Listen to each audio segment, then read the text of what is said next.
विष्णु गुरुदेव महेश्वर गुरु साक्षात परब्रह्म तस्मै श्री गुरुवे नमः। आज आपण राजगुरुनगर या केंद्रामध्ये स्वामींचे भक्त नात्यानं सर्व नतमस्तक होण्यासाठी दर्शनासाठी अनेक भाविक भक्त या ठिकाणी एकवटलेले आहेत। खरं तर ही परंपरा आपल्या राजगुरुनगर वासियांची संप्रदायाची आणि खऱ्या अर्थाने हिंदू संस्कृती परंपरा पुढे नेत असताना आज राजगुरुनगर परिसरातील अनेक भक्त या ठिकाणी एकवटलेले आहेत। खरं तर प्रत्येक दिवस या ठिकाणी भक्तिमय वातावरण तयार होत असताना आजचा हा 18 वेगळा दिवस म्हणजे गुरुपौर्णिमा। उभ्या महाराष्ट्रामध्ये उभ्या भारत देशामध्ये आज गुरुपौर्णिमा साजरी करण्याची परंपरा प्रथा आहे। खरं तर प्रत्येकाला गुरुपौर्णिमेचं एक वेळ लागलेलं असतं, नव्हे तर ओढ लागलेली असते परमेश्वराचं दर्शन करण्याचं। आणि म्हणून अनेक भाविक भक्त आज या ठिकाणी दर्शनासाठी आपले सकाळपासून अर्थात पहाटेपासून उपस्थित आहेत। आपण ज्यांच्याकडे आलेलो आहेत ते सगळे भक्त आहेत जे सेवे करतात, अनेक वेगवेगळे प्रोग्राम या ठिकाणी करत असताना या ठिकाणी जी मंडळी काम करतात, वेळ देत आहेत, त्यांच्याकडे थोडी चर्चा करूया। नमस्कार, आपलं नाव सांगा। तर आपण या सेवेमध्ये केव्हापासून हे सगळं कार्य करतात? हे साधारणतः राजेंद्र हिंदू केंद्र मार्ग त्याच्यामध्ये आम्हाला विविध सेवा दिल्या होत्या। तर त्यांच्यामुळे ज्या सेवा त्यामध्ये त्या पद्धतीने करत असतो सेवा। पहिल्यांदा केंद्र छोटं सोबत चालू होतं बाबा रोडला 11 फेब्रुवारी राहतात 2011 साली स्थापना झाली।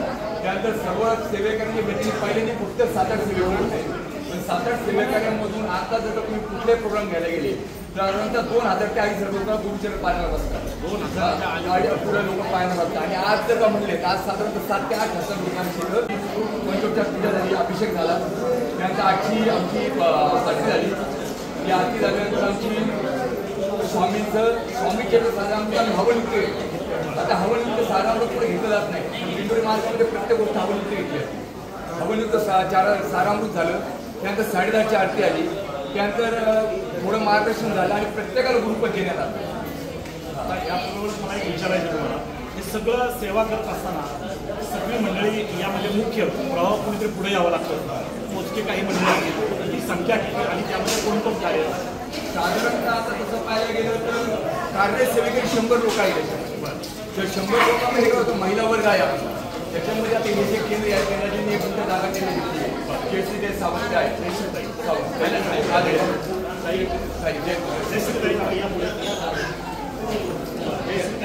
जागा त्यानंतर का म्हणतात स्थापना केली संस्थावर, त्याच्यामध्ये तर असे त्याच्यानंतर काय आलं की त्यानंतर सेवेकरी 5 वाढत गेले, म्हणजे नावं घेतली तर पुन्हा नाव आहे। कारण आणखी जर का गेलं तर रवींद्र पाटील आहे, रुपेश साहेब आहे, म्हणजे अनिल साहेब, त्यानंतर सगळे सगळे सेवक अहोरात्र भेटतात। आता मग मला सांगा, तुम्हाला प्रेरणा ही ऊर्जा जागा देण्याची स्वामींनी कशी दिली?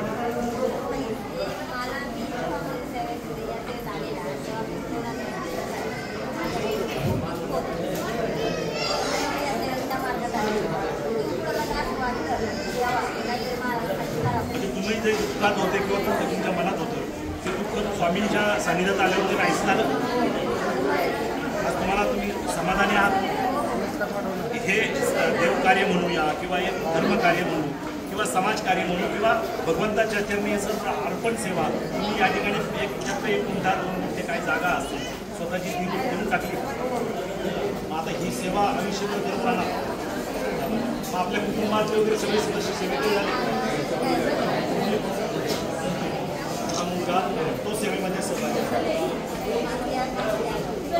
आता हे सगळं करताना प्रत्येक कार्यक्रमामध्ये तुमचा सहभाग, वेळ आणि योगदान सगळं स्वतःहून पाहून देतं।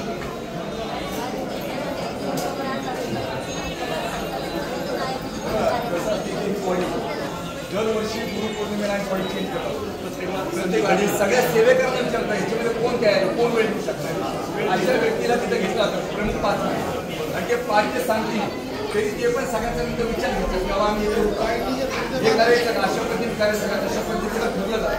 आणि ठरल्यानंतर आपण सुरुवात करतो।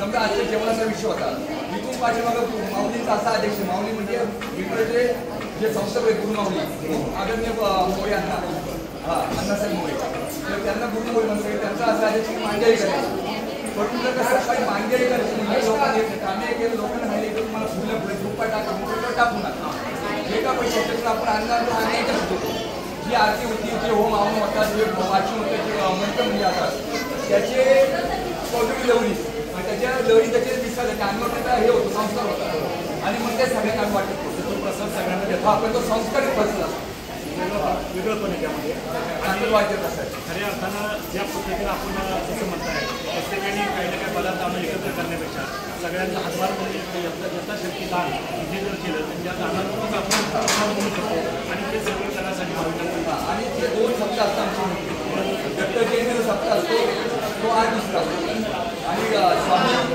प्रगतीला जो सप्ताह असतो तो 7 दिवसाचा याला आम्ही मान्य करतो प्रत्येकाने घेऊन नका 2 महिन्यातून सगळ्यांचे एकत्र करून तो काला करून सगळ्यांना त्यावेळी साधारण 8 ते 10 तुमच्या वाटत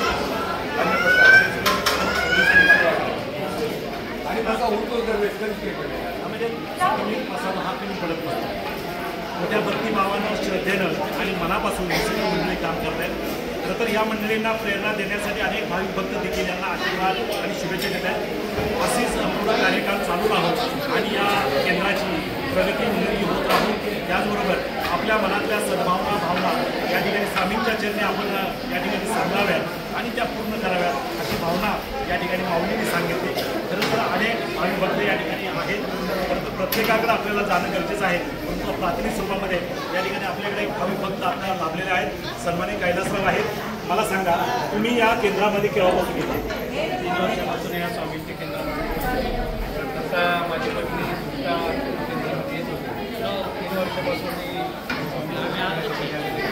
आम्ही सर्वजण सेवेकरी म्हणून स्वामी आणि स्वामी सांगितलं त्याप्रमाणे आम्ही प्रत्येक अडचणीचा मार्ग स्वामी घेत असतात आणि स्वामींकडून आपली व्यथा या आपल्या अडचणी स्वामींकडे मांडल्या स्वामी त्या क्षणात नाहीसा करतात आणि प्रत्येक जो सेवेकरी आहे त्या सेवेकऱ्याचं दुःख हलकं करण्याचं काम स्वामींच्या बाबतीत असा अनुभव 100% झालेला आहे मला सुद्धा परिस्थिती याच्यात स्वामींच्या सेवेमध्ये आलेली आहे स्वामींनी अनेक अडचणी आमच्या दूर केलेल्या आहेत निश्चित या ठिकाणी कैलासरावांनी सांगितलं स्वामींनी आमच्या अनेक अडचणी दूर केलेल्या आहेत निश्चित प्रत्येक भाविक भक्ताची जी अडचण असेल ते स्वामी पाहून घेतील खरं तर म्हटलं जातं की भिवू नकोस मी तुझ्या पाठीशी आहे स्वामी प्रत्येकाच्या पाठीशी आहे आपण फक्त श्रद्धेने नतमस्तक करण्यासाठी या ठिकाणी यावं या केंद्रासाठी आपण सगळेजण आलो खऱ्या अर्थानं या केंद्राला मी देखील आणि माझ्या कराळे पाटील भूमी चॅनलच्या वतीनं आणि सर्व आमच्या टीमच्या वतीनं पुढच्या वाटचालीसाठी सर्व टीमला या ठिकाणी मला